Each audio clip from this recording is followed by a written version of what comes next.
Why am I showing you cards?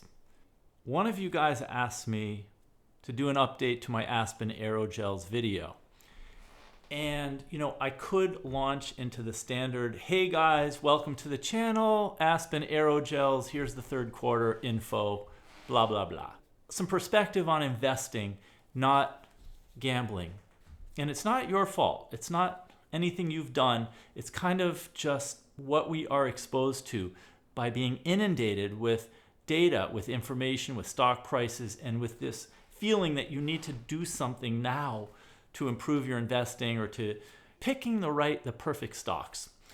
And I think it can become like we all want like microwave popcorn, you want it right now.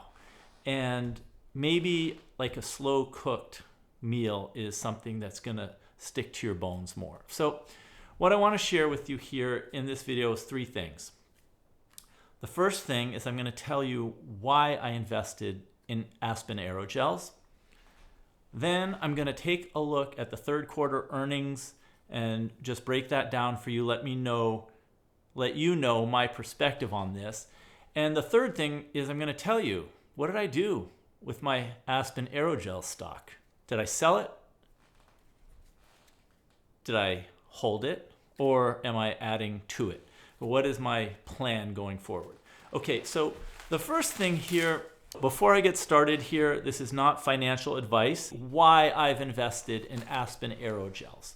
We need to go back to the start of this year, and I made a portfolio of 10 stocks. And the way I invest is I like to invest in small companies, small growth companies, somewhere between maybe $1 billion and $10 billion market cap.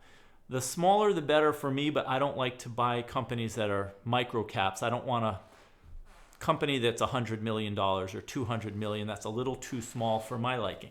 So once I found it, what I like to do is I like to buy it when it's in the kind of hidden compounding phase. And what I mean by that is, at some point everybody knows about the company.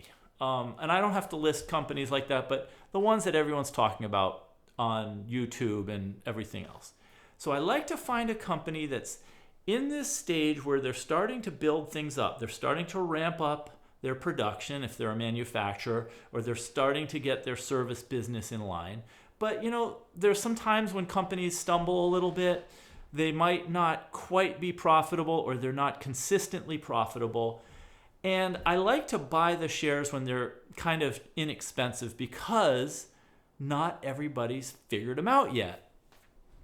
And if I can buy them when they're small and just be patient, basically buy a piece of the business when it's cheap and just hold it, then after several years have passed, then it goes from being potentially a hidden compounder to a company that's actually compounding its returns and growing profitably and faster. And then eventually everybody else kind of catches on to it. And once it's profitable and growing quickly, then it's just a matter of holding on to those shares, even though it can be really tempting to sell them just because your company has doubled or tripled or quadrupled in price. But what I'm looking for is things to multiply, say, 10 times in value or 20 times or 30 times. And the only way you can do that is being really patient. With Aspen Aerogels, when I started investing, this was about a $1 billion company, okay? So my thesis, my belief about this is that this could be a $5 billion company or a $7 billion or maybe a $10 billion company in the future. And I'm willing to be patient and wait to see if this plays out. But this is a very small position in my overall portfolio. And because it's very small, then I don't worry about it. This thing coming true, this thing doubling or tripling or quadrupling, it doesn't have to take place right now because I'm not counting on this particular investment. Now, at the beginning of this year, I invested in 10 small company stocks, and some of them have done well and some of them haven't. But my goal here is, say, out of the 10, for maybe 2 or 3 of them, if that's possible, to do really well, to double or triple or more in the future. And so whether that happens with Aspen Aerogels, I don't know for sure. What I do is I like to buy them as hidden compounders and then hold them through this transition to where they become quality compounders, companies that are reliably earning profits from quarter to quarter and year to year. And I believe that if one has the patience to be a part owner in these businesses and can hold on to them for the long stretch, that is, I think, where the true success in like massive compounding of returns happens. But again, short-term holding is very tricky. And that's why I wanted to show you those cards at the start of the video, because I do think that in our immediate gratification, short attention span, and wanting to kind of YOLO everything into one stock and get rich quickly, I think that's really illusory. And I don't think that people are going to have good luck when they try to bet all of this money on these hot stocks. I think we see a lot of that happening around us. Even though a lot of stocks are hitting all-time highs now, I think a lot of people are losing money betting on speculative plays that don't pan out the way they'd hoped. So that is the why I've invested in Aspen Aerogels, because it's, I believe, right now a hidden compounder with the potential to become a quality compounder. Again, this is not financial advice, it's my perception of what could happen. But do your own learning, because I could be wrong on this stock. To me, it wouldn't be a horrible thing because it's a small position and I own many positions like this. But for you, do your own research. Now we're gonna go on and look at the third quarter results for Aspen Aerogels, third quarter 2024. The company had $117.3 million in quarterly revenue. And of this was led by $90.6 million in thermal barrier revenue. So most of the revenue came just from electric vehicles who purchase Aspen Aerogels hydrogel materials to be used in electric vehicles. The continued cost discipline delivered 42% company gross margins. That is a very high gross margin, which I like to see in a company like this, one of these hidden compounders. The $117.3 million in the third quarter of this year compares favorably to $60.8 million in the third quarter of 2023, last year. So if you compare it, that's almost double the revenues, from 117 this year, 60 last year. So that to me is a good sign, in that I like to see their revenues increasing. One thing with this company is the profitability.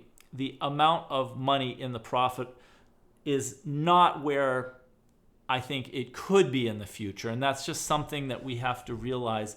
There are stages in companies as they grow where they have these hurdles. They have one-time costs, building a new factory, things like that. These can be a drag on their profitability.